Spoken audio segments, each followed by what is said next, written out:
Hey guys, we're here for part 2 of training your kids for survival, and the way we're going to do this is we're going to lay out the priorities. We're going to lay out, especially for the really younger kids, what is the most important steps in teaching them about. And in the first episode we talked about, getting their clothing correct, getting them a survival kit, and just getting the basics so that we can get out into the woods and how to treat that clothing and other things that we can do with it. So if you haven't seen the first video, then make sure that you check that out. The purpose of this video is to talk about the dangers and then also how to deal with shelter. Shelter is so important because so many kids die, getting lost in the woods due to exposure. And yeah, baby, I'm making a video. Hold on.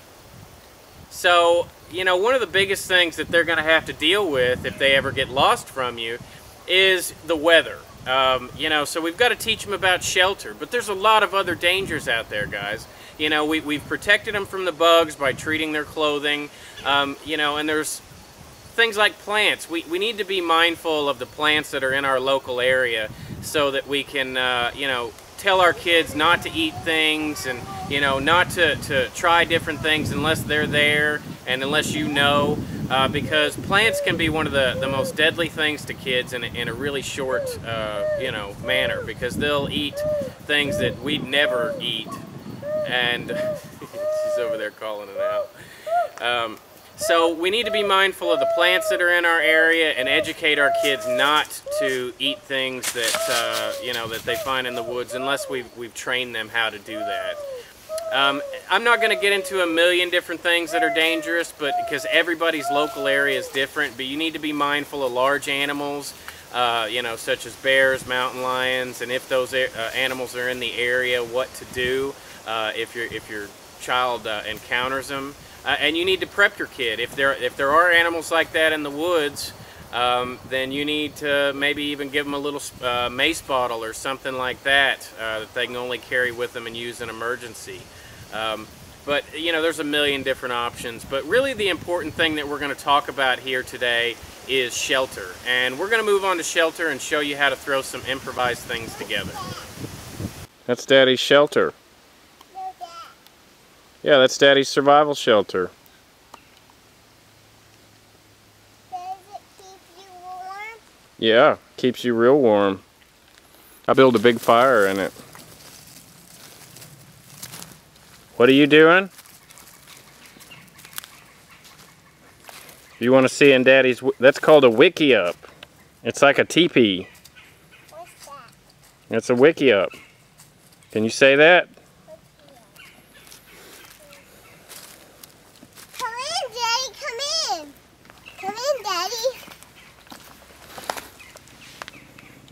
It's so dark in here.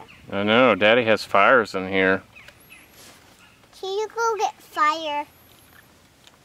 Maybe in a little while. Can't even... What's that? That's where Daddy sleeps. It's called a debris hut. Why is Tractor wants to sleep in here. He's tired. Mm-hmm. Tracker likes it in here. I like it in here.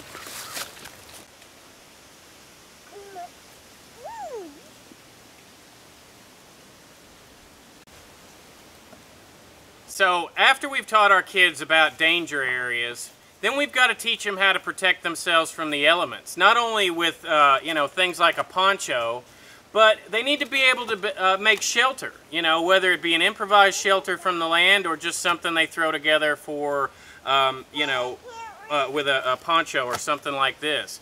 But the number one thing that I tell my students, as well as my parents out there, is that the first thing that you're going to want to look for in a short-term survival scenario is some kind of, already existing shelter, something that can be improvised, like this blown-over log. For a small child like my 4-year-old, just being able to hunker down under one of these logs if it was raining makes a difference in her being soaking wet and not wet at all. And, exposure is really the number one thing that kills people out there. And I can't tell you, there's tons of kids every single year that get lost in the woods, and they don't die from bears and snakes and bugs. They die from exposure, folks. So if we teach our kids, one, how to dress, how to deal with the weather, and then how to set up a shelter, They are way, way ahead. Oh, you okay, baby? So what I'm going to show you right now is just how to throw a quick shelter together with this poncho. Daddy! Yeah, baby? Can you come here? Yeah, just a minute. Daddy's making you a shelter. Daddy! So it doesn't really get any easier than this. Let me come see. Why are you making me shelter?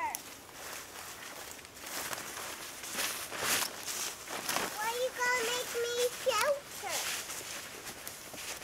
Why are you making me shelter? So, in case it rains, you know how to build a shelter to sleep in. Why? Because if we got caught in a storm, it could be very serious.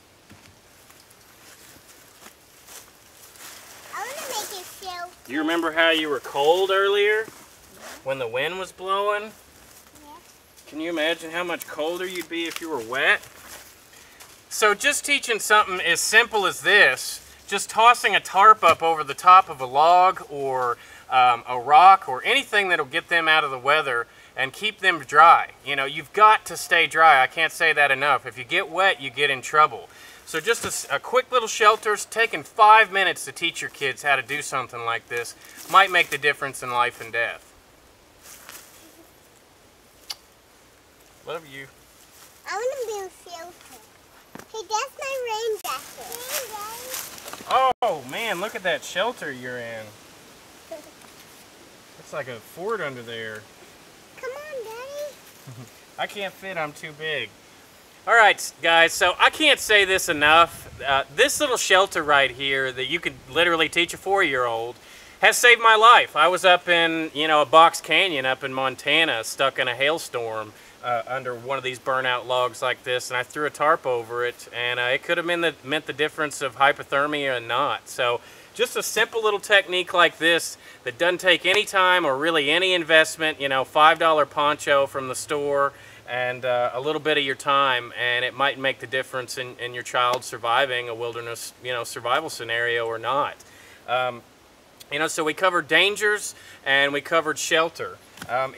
A little bit older child could make a fire in front of, a structure like this, and it would keep it surprisingly warm. But make sure you catch the entire series of videos. We're going to be doing an ongoing series with all the different survival priorities for kids and how you can train your kids up. But if you don't have time to do this stuff, folks, please send your kids out to Sigma 3. We've got a lot of different wilderness survival classes, and most of them kids are able to attend to. Yeah, there is a storm coming. That's why we learned how to build this shelter. You can send your kids out to one of our courses if you don't have time to do this with them, and make sure that they're prepared for, whatever life has to throw at them. And as always, we appreciate if you share, like, and subscribe our videos, and make sure you catch the rest of the series. Thanks. The storm's not coming. I don't know, it's getting pretty dark.